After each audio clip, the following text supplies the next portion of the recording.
In Java, arithmetic operators are used to perform mathematical operations on numeric data types. The basic arithmetic operators include addition, subtraction, multiplication, and division. Let's take a look at some examples of how these operators work.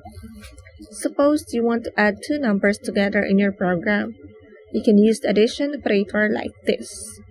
This creates two variables, x and y, and assigns them the values 5 and 7 respectively. It then uses the addition operator to add them together and store the result in a variable called sum. The value of sum is now 12. Similarly, you can use the other arithmetic operators to perform subtraction, multiplication, and division operations on numeric data types. But what happens when you have multiple operators in an expression? How does Java determine which operation to perform first? This is where operator precedence comes into play.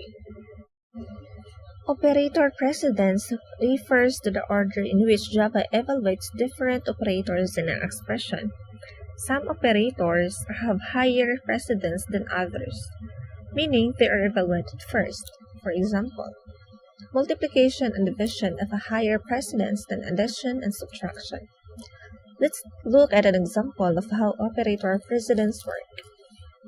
In this example, Java will first evaluate the multiplication operations 3 multiplied by 2, which results in 6.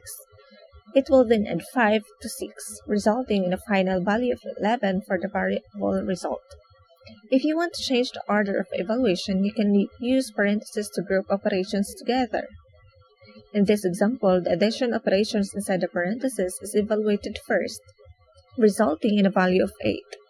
The multiplication operation is then performed, resulting in a final value of 16 for the variable result. Arithmetic operators and operator precedence are used in a wide range of applications, from simple mathematical calculations to complex scientific simulations. I hope this video has helped you understand the basics of arithmetic operators and precedence in Java.